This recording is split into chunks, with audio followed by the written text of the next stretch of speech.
প্রধানমন্ত্রী পদে একজন ব্যক্তি সর্বোচ্চ 10 বছর থাকার প্রস্তাবে বিএনপির শর্ত সাপেক্ষে একমত হওয়াকে ইতিবাচক বলছেন রাজনৈতিক বিশ্লেষকেরা। বুধবার ঐক্যমত্য কমিশনের বৈঠকে এ বিষয়ে একমত হয় বিএনপি। বিশ্লেষকেরা বলছেন, শুধু প্রধানমন্ত্রী নয়, তৃণমূল থেকে সব পদেই ক্ষমতার মেয়াদ 10 বছরের বেশি হওয়া উচিত নয়।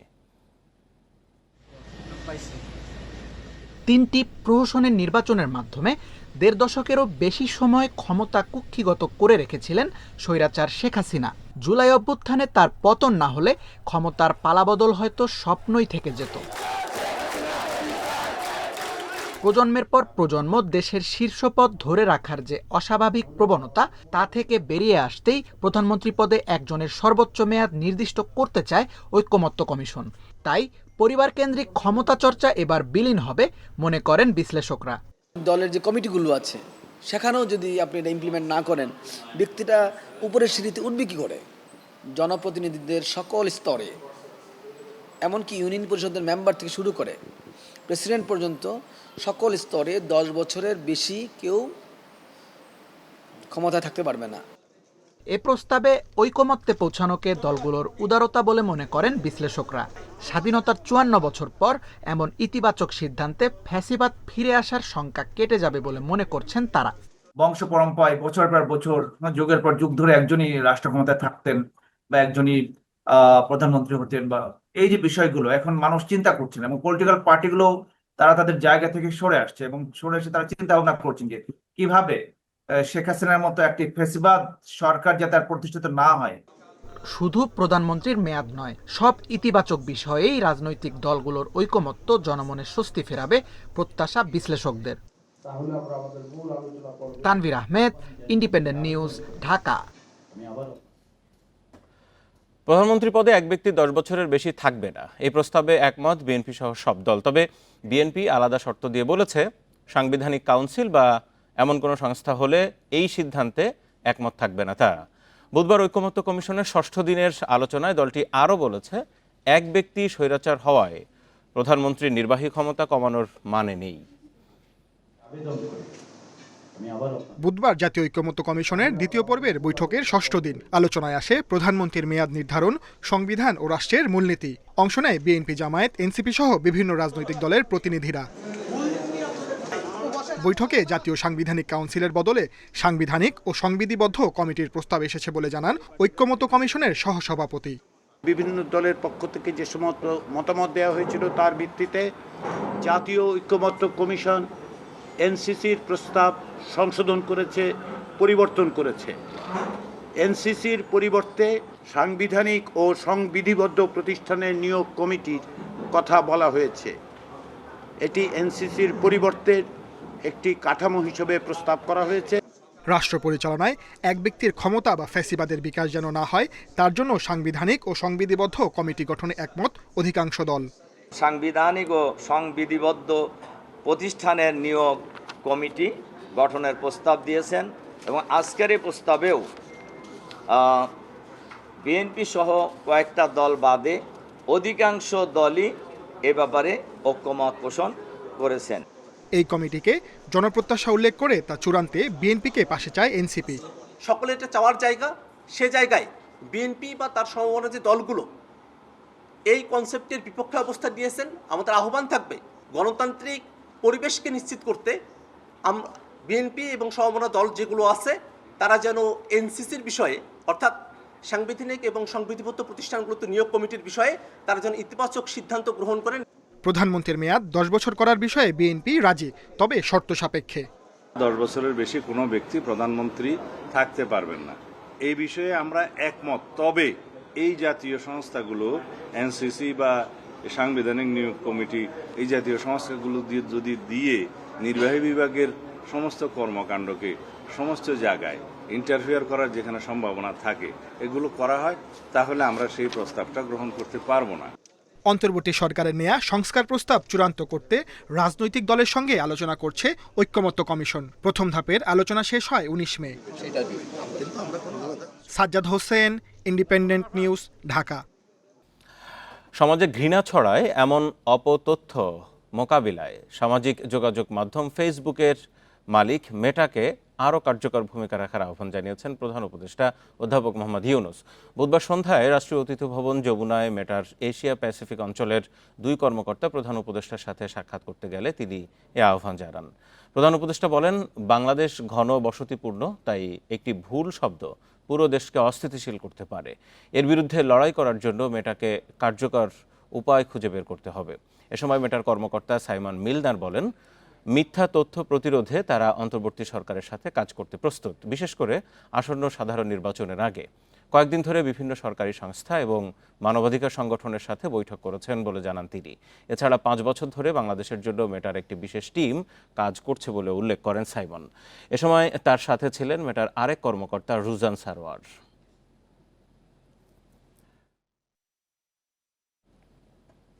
মব জাস্টিস নামে এক হিংস্র উন্মাদনা মানবতা শত্রু হয়ে দাঁড়িয়েছে বলে মন্তব্য করেছেন বিএনপির ভারপ্রাপ্ত চেয়ারম্যান তারেক রহমান। এটি গণতান্ত্রিক সংস্কৃতি গড়ে তোলার পরিবেশকে বিপন্ন করবে বলেও শঙ্কা জানান তিনি। নির্যাতিতদের সমর্থনে জাতিসংঘ ঘোষিত আন্তর্জাতিক দিবসে দেওয়া এক বিবৃতিতে তিনি এই শঙ্কার কথা বলেন। তারেক রহমান জানান, দেশ ফ্যাসিবাদ মুক্ত হলেও গণতন্ত্রের সুষ্ঠু চর্চা এখনো শুরুই হয়নি। আর যেন একমাত্রিক রাষ্ট্রের প্রবর্তন না হয়, সেজন্য গণতন্ত্রকে গতিশীল ও এর ধারাবাহিকতা অব্যাহত রাখতে হবে। বিবৃতিতে বিএনপির ভারপ্রাপ্ত চেয়ারম্যান বলেন, মানবতা, ন্যায় বিচার, আইনের শাসন এবং অবাধ ও সুষ্ঠু নির্বাচনের সুমহান ঐতিহ্য গড়ে তুলতে হবে। একই সাথে গণতান্ত্রিক শক্তির অটুট ঐক্য বজায় রাখা জরুরি বলেও মনে করেন তিনি।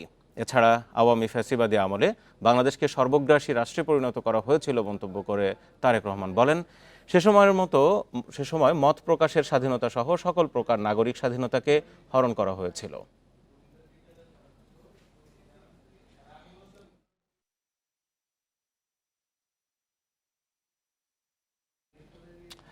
শেখ হাসিনার ফাঁসি চাওয়া আইনজীবীকেই তার পক্ষে দেয় বিতর্কের জেরে বাতিল করা হয়েছে আমিনুল গনি টিটোর নিয়োগ। ন্যায় বিচার নিশ্চিত করতে এবং স্বার্থের দ্বন্দ্ব এড়াতে তাকে অব্যাহতির কথা জানিয়েছে ট্রাইব্যুনাল প্রসিকিউশন। তার বদলে আদালত অবমাননা মামলায় শেখ হাসিনার পক্ষে আইনি লড়াইয়ে থাকবেন সাবেক পিপি আমির হোসেন।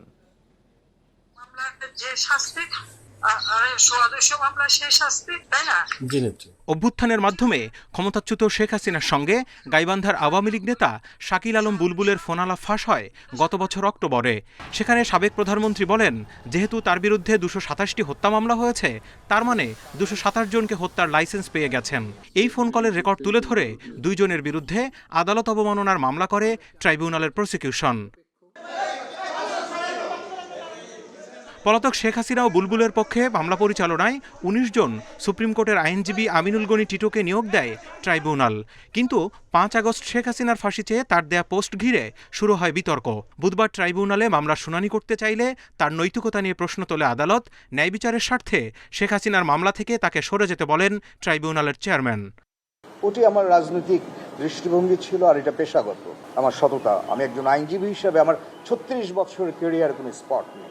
আজকের এই পুরো ঘটনার ভেতর দিয়ে আমি খুব বেশি মানে আমাকে বলতেই পারি যে আমি একটু এম্বারাসিং একটা সিচুয়েশনের ভিতরে কিছুটা। পরে এই মামলায় ঢাকার বিশেষ আদালতের সাবেক পিপি আমির হোসেনকে শেখ হাসিনার আইনজীবী নিয়োগ করা হয়। তার বিরুদ্ধে মানবতা বিরোধী অপরাধের মূল মামলায়ও রাষ্ট্রের নিয়োগ করা আইনজীবী তিনি। এই মামলায় স্টেট ডিফেন্স থেকে তাকে প্রত্যাহার করিয়ে অ্যাডভোকেট জনাব আমির হোসেনকে এই মামলায় নতুন করে স্টেট ডিফেন্স হিসেবে এঙ্গেজ করেছে এবং এই মামলায় পরবর্তী প্রসিকিউশন এবং স্টেট ডিফেন্স এবং অ্যামিকাস কিউরি 3 জনের পক্ষ থেকেই পরবর্তী শুনানি। শেখ হাসিনার আদালত অবমাননার মামলায় অ্যামিকাস কিউরি এওয়াই মশিউজ্জামানকে প্রস্তুতির জন্য 1 সপ্তাহ সময় দিয়েছে ট্রাইব্যুনাল। পরবর্তী শুনানি হবে 2রা July. Zahidul Bashar, Independent News, Dhaka. Nurul হুদার পর গ্রেপ্তার হয়েছেন সাবেক প্রধান নির্বাচন কমিশনার কাজী হাবিবুল আউয়াল। বুধবার দুপুরে রাজধানীর মগবাজার থেকে তাকে গ্রেপ্তার করা হয়। পুলিশ জানায়, বারবার জায়গা বদলের কারণে হাবিবুল আউয়ালকে গ্রেপ্তারে বেশ বেগ পেতে হয়েছে। সব প্রক্রিয়া শেষে আজ আদালতে তোলা হবে সাবেক এই সিইসিকে। 2014, 2018 ও 2024 সালের সংসদ নির্বাচনে ব্যাপক কারচুপির অভিযোগ বিএনপি সহ কয়েকটি দলের। গত রোববার শেরেবাংলা নগর থানায় মামলা করে বিএনপি। এতে সাবেক 3 প্রধান নির্বাচন কমিশনার, সাবেক প্রধানমন্ত্রী শেখ হাসিনা সহ 24 জনকে আসামি করা হয়। ওই দিন সন্ধ্যায় গ্রেপ্তার হয় সাবেক সিইসি নুরুল হুদা। গুঞ্জন ওঠে কাজী হাবিবুল আওয়ালকে গ্রেপ্তারেরও। অবশেষে বুধবার দুপুরে রাজধানীর মগবাজার থেকে তাকে গ্রেপ্তার করা হয়। পুলিশ জানায় কয়েকটি জায়গায় অভিযান চালিয়ে তাকে গ্রেপ্তার করা হয়েছে। মুক্ত মামলার তিনি 20 নম্বর এজাহারভুক্ত আসামি। তা আমরা তাকে গ্রেপ্তারের জন্য বেশ কয়েকদিন যাবৎ কাজ করি এবং কাজ করার একটা পর্যায়ে আজকে দুপুর 1টার সময় ঢাকা মহানগরীর গোয়েন্দা বিভাগের একটি টিম দুপুর 1টার সময় মগবাজারের একটি বাসা থেকে বাসভবন থেকে তাকে আমরা গ্রেপ্তার করতে সক্ষম হই। প্রাথমিক জিজ্ঞাসাবাদ শেষে আদালতে তোলা হবে সাবেক সিইসি কাজী হাবিবুল আওয়ালকে। রিমান্ডের আবেদনও করতে পারে পুলিশ। আমাদের যে ইনিশিয়াল কিছু ম্যানেজমেন্ট আছে, অর্থাৎ তার মেডিকেল চেক আপ করা, কিছু ডেটাবেস মেনটেন করা এবং তৎপরবর্তী থানার যে তদন্তকারী কর্মকর্তা তিনি আসবেন তার নিকট আমরা হস্তান্তর করব। হস্তান্তরের পরবর্তীতে তাকে বিজ্ঞ আদালতে প্রেরণ করা হবে। 2022 সালে প্রধান নির্বাচন কমিশনারের দায়িত্ব নেন কাজী হাবিবুল আওয়াল। তার অধীনে 2024 সালে অনুষ্ঠিত হয় দ্বাদশ সংসদ নির্বাচন। বন ইবনে কামাল, ইন্ডিপেন্ডেন্ট নিউজ, ঢাকা। জাতীয় নির্বাচনের আগে স্থানীয় সরকার নির্বাচন চায় জামাত ইসলামী। বুধবার দুপুরে রাজধানীর আগারগাঁওয়ের নির্বাচন ভবনে সিইসির সঙ্গে বৈঠকে এই দাবি তুলে ধরেন দলটির প্রতিনিধিরা। বর্তমান নির্বাচন কমিশনের প্রতি আস্থার কথাও জানান তারা। তবে মনোনয়ন বাণিজ্য বন্ধ করতে ইসির কাছে সংখ্যানুপাতিক নির্বাচনের প্রস্তাব দিয়েছেন জামাত নেতারা। বুধবার আগারগাঁয়ে সিইসি এএমএম নাসির উদ্দিনের সাথে বৈঠকে জাতীয় নির্বাচন নিয়ে নিজেদের প্রস্তাবনা তুলে ধরেছে জামায়াত ইসলামী। বৈঠক শেষে বেরিয়ে 3 সদস্যের প্রতিনিধি দলের পক্ষে কথা বলেন দলের সহকারী secretary general doctor Hamidur Rahman Azad. জানান, আগামী জাতীয় নির্বাচনের আগেই স্থানীয় সরকারের ভোট চাইছেন তারা। লোকাল গভর্নমেন্ট যদি ইলেকশন যদি দলীয় সরকারের অধীনে হয়, তখন যে ঘটনাটা আমরা অতীতে অবলোকন করেছি সেটা হচ্ছে দলীয় প্রার্থীদেরকে চেয়ারম্যান মেম্বার বানানোর জন্য, মেয়র বানানোর জন্য এখানে দলীয় প্রভাব, তার চাইতে বড় যে কাজটা অন্যায়ভাবে করে সরকারগুলো, গভর্নমেন্ট টোটাল ইনস্টলমেন্টকে কাজে লাগিয়ে ভোটকে, ইলেকশনকে প্রভাবিত করে দলীয় প্রার্থীকে জিতিয়ে আনে। দুর্নীতি ও মনোনয়ন বাণিজ্য বন্ধ করতে সংখ্যানুপাতিক নির্বাচনের আহ্বান জানান জামায়াত নেতারা। বর্তমান কমিশনের প্রতি আস্থার কথাও তুলে ধরেন তারা। পিআর পদ্ধতি নির্বাচনের একটা সুন্দর পদ্ধতি, বিশ্বের বিভিন্ন দেশে আছে এবং সুষ্ঠু নির্বাচনের জন্য এটা একটা সুন্দর পদ্ধতি আমরা মনে করি। ঐক্যমত্য কমিশনেও আমরা এটা উঠিয়েছি, এটা আলোচনা চলমান। আজকে ইলেকশন কমিশনের কাছেও আমরা আনুষ্ঠানিক বৈঠকের মধ্য দিয়ে এটা দাবি উত্থাপন করেছি। প্রবাসীদের ভোটাধিকার প্রয়োগে প্রয়োজনীয় উদ্যোগ নিতে নির্বাচন কমিশনের প্রতি আহ্বান জানায় জামায়াতে ইসলামী। পোস্টাল ভোটার, অনলাইন ভোটার পদ্ধতি যেগুলো আছে এগুলোই আপনারা ভোট গ্রহণের জন্য পদ্ধতি হিসেবে নিতে পারেন। Rifat Alam, independent News, Dhaka. 2025 সালের উচ্চ মাধ্যমিক ও সমমানের পরীক্ষা শুরু আজ সকাল 10টায়। বাংলা প্রথম পত্র পরীক্ষার মধ্য দিয়ে শুরু হবে লিখিত পরীক্ষা, যা চলবে 10 আগস্ট পর্যন্ত। এবছর সারা দেশে মোট 12,51,111 জন পরীক্ষার্থী এইচএসসি ও সমমানের পরীক্ষায় অংশ নিচ্ছেন। এর মধ্যে সাধারণ 9টি শিক্ষা বোর্ডের অধীনে পরীক্ষার্থী প্রায় 10,55,000 আর মাদ্রাসা বোর্ডের অধীনে আলিম পরীক্ষার্থী 86,000-এর কিছু বেশি এবং কারিগরি শিক্ষা বোর্ডের অধীনে রয়েছে 1,09,000-এরও বেশি পরীক্ষার্থী। এবার মোট 2,797টি কেন্দ্রে অনুষ্ঠিত হবে এইচএসসি পরীক্ষা। 2024 সালের তুলনায় এবছর পরীক্ষার্থী কমেছে 81,882 জন। করোনা ঝুঁকি এড়াতে কেন্দ্রে ঢোকার সময় পরীক্ষার্থী সহ সংশ্লিষ্ট সবার মাস্ক পরা বাধ্যতামূলক এবং হ্যান্ড স্যানিটাইজার ব্যবহারের নির্দেশনা দিয়েছে শিক্ষা বোর্ড।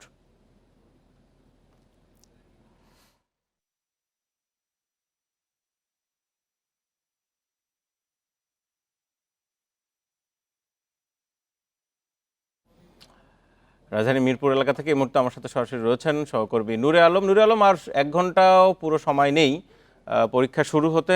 আপনি যেসব কেন্দ্র ঘুরেছেন কি অবস্থা? আর আরেকটি বিষয়, সেটি হচ্ছে গতবারের তুলনায় 80,000-এর বেশি পরীক্ষার্থী কমেছে, জানাবেন।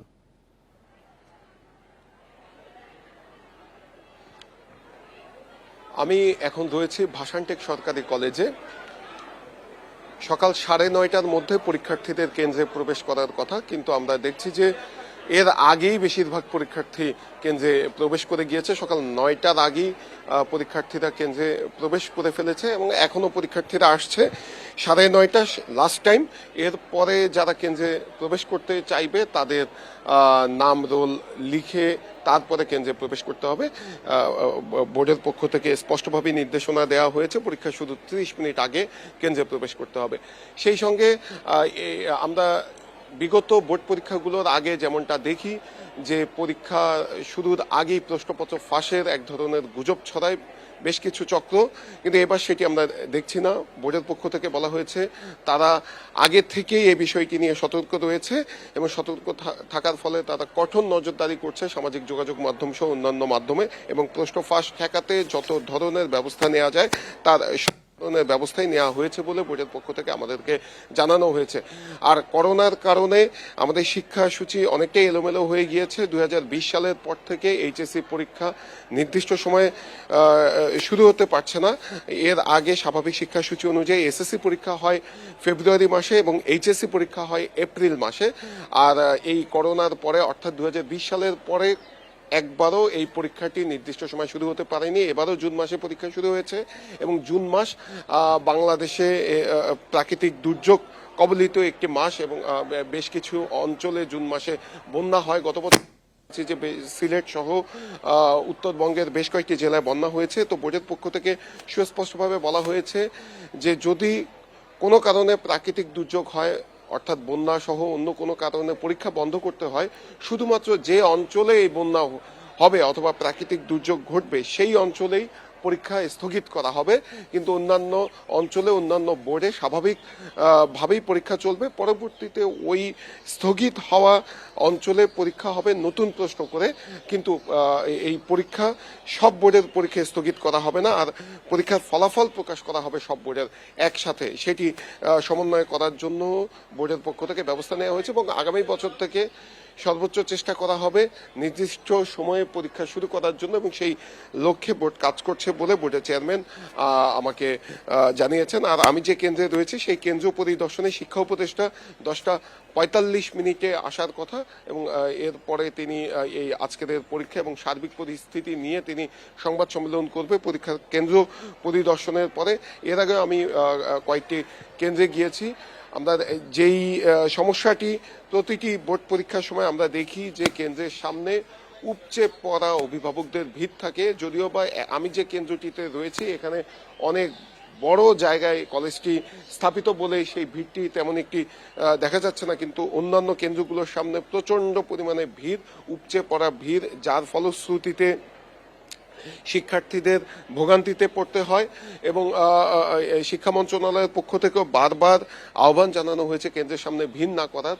কিন্তু তারপরে আমরা দেখি যে অনেক পরীক্ষার্থীর সাথে 2-3জন করে অভিভাবক চলে আসে এবং তারা কেন্দ্রের সামনে অবস্থান করতে থাকে। এর ফলে আরেকজন পরীক্ষার্থীর কেন্দ্রে প্রবেশ করতে সমস্যা হয়।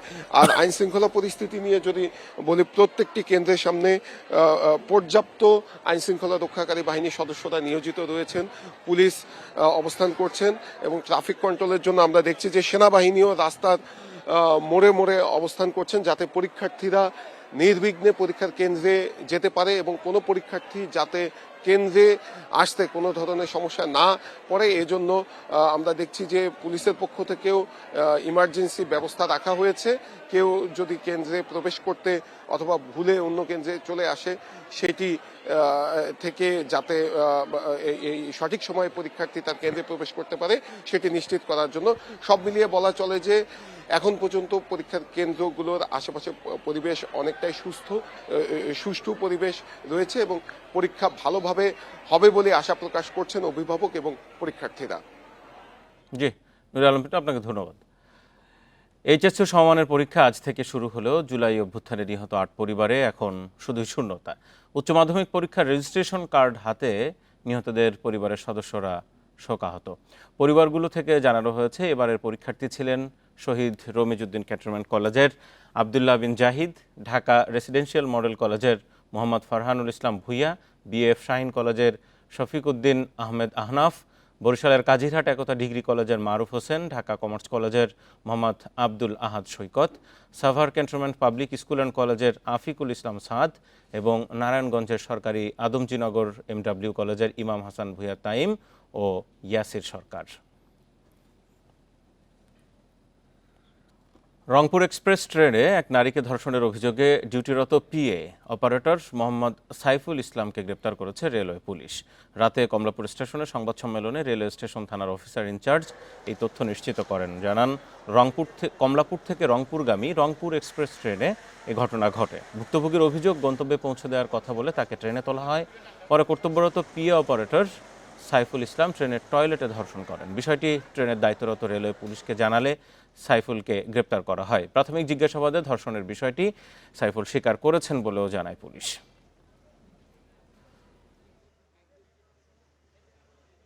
সান্তাহারের আগে ট্রেনটি আর দাঁড়ায়নি, তো সান্তাহার গিয়ে এরা আবার পঞ্চগড় ট্রেনের মাধ্যমে আমাদের এখানে এসে এজাহার দায়ের করেছে। আমরা আইনানুগ ব্যবস্থা গ্রহণ করতেছি। যিনি আসামি সে ওই রংপুর এক্সপ্রেস ট্রেনের পিএ সিস্টেমের অপারেটর।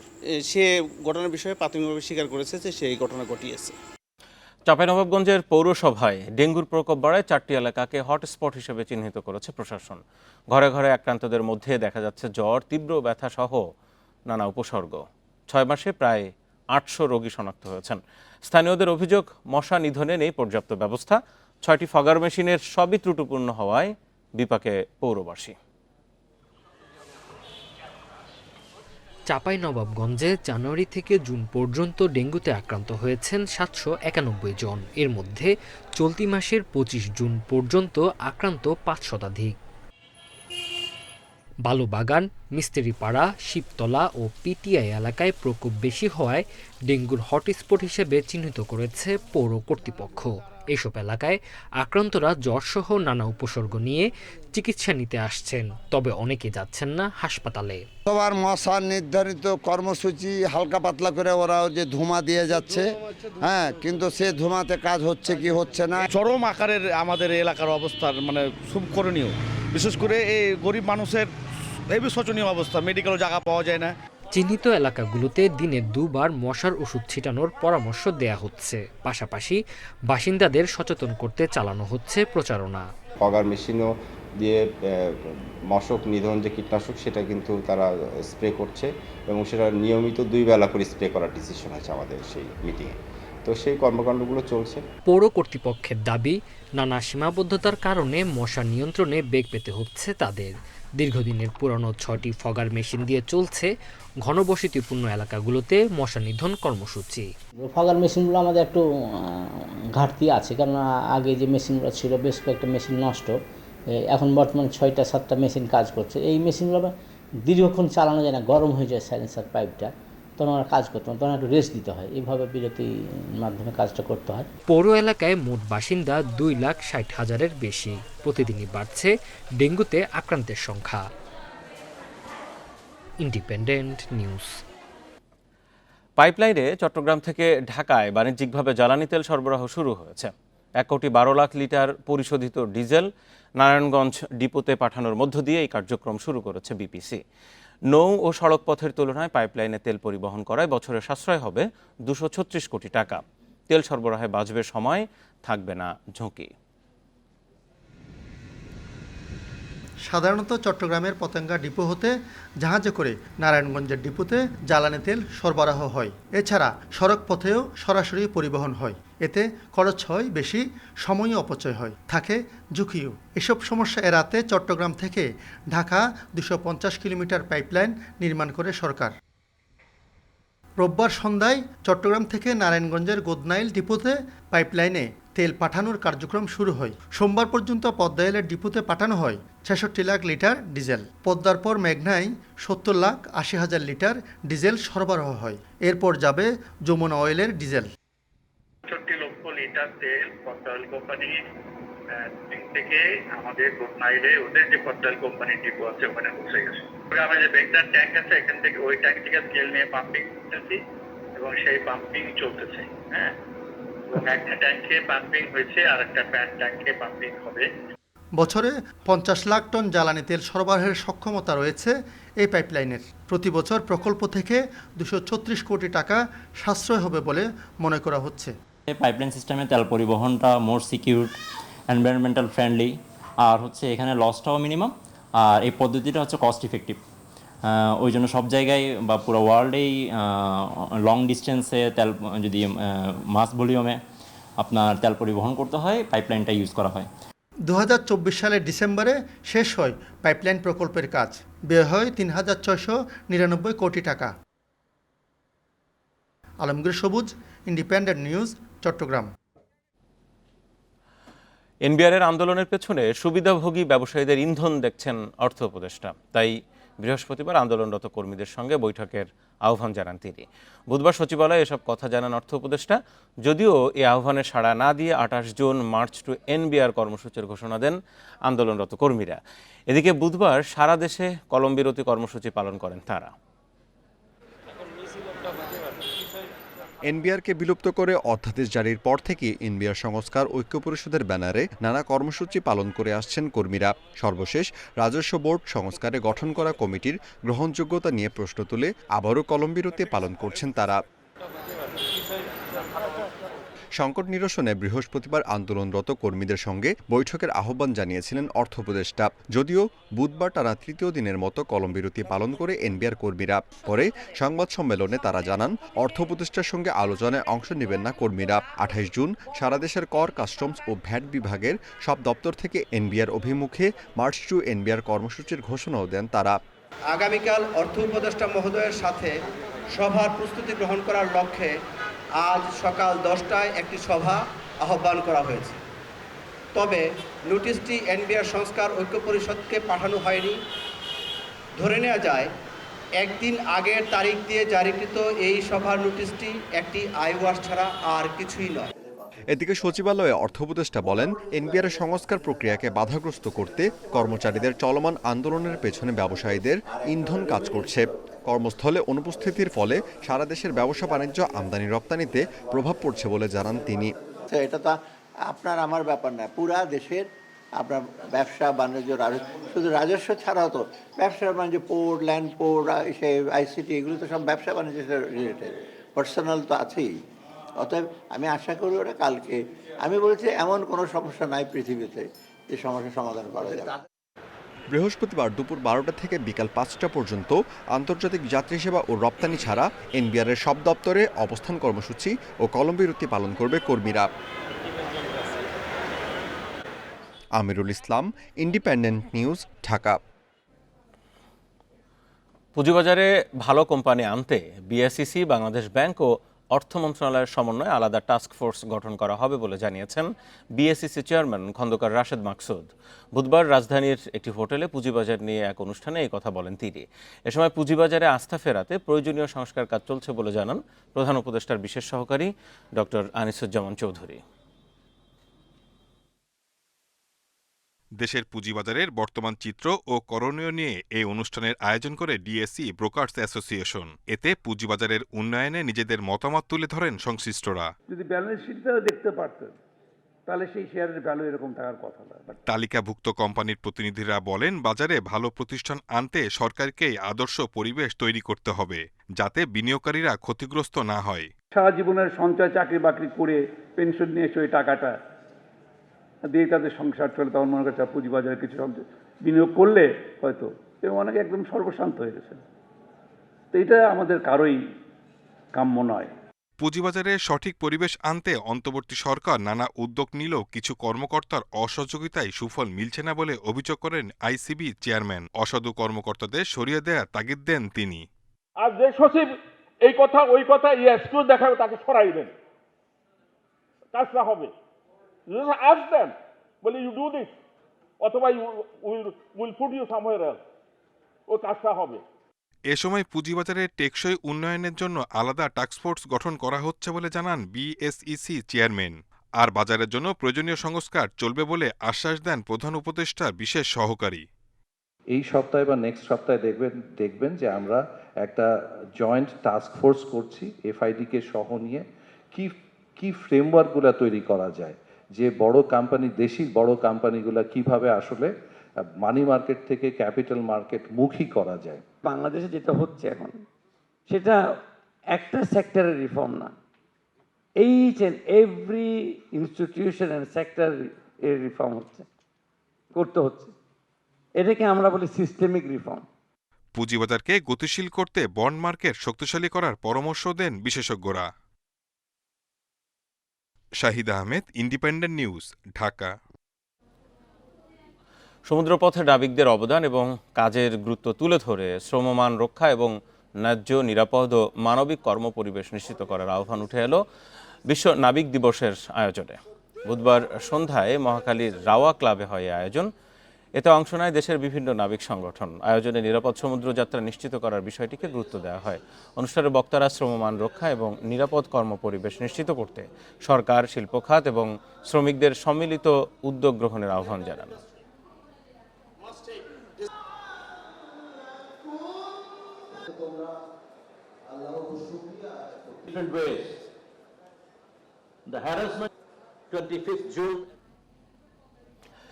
ক্ষতিকর গুল্ম পার্থেনিয়াম নিধনে মাঠে নেমেছে যশোরের প্রশাসন।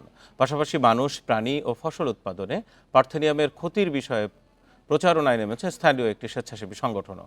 ক্ষতিকর এই উদ্ভিদ চেনার উপায় ও নির্মূলের পদ্ধতি জানাচ্ছেন তারা। তাদেরকে সহায়তা করছে কৃষি ও প্রাণী সম্পদ বিভাগ ও জেলা প্রশাসন।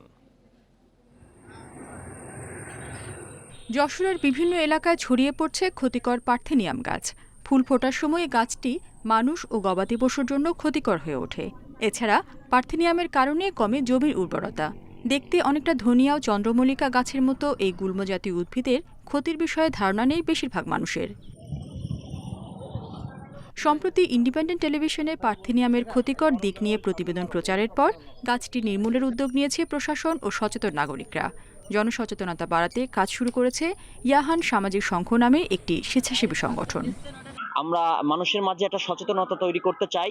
এই সচেতনতার মাধ্যমেই আমরা এই বিষাক্ত আগাছাকে নির্মূল করতে চাই। সামাজিক সংগঠনের থেকে চাই যে সমস্ত মানুষ এটা জানুক এবং তার নিজ নিজ এলাকায় পার্থেনিয়াম নির্মূল কাজ করুক। কৃষি ও প্রাণী সম্পদ বিভাগ বলছে, গাছটির ক্ষতিকর দিক সম্পর্কে কৃষকদের জানানো হচ্ছে। উদ্ভিদটি নির্মূলে সবার সমন্বিত উদ্যোগে জোর কর্মকর্তাদের।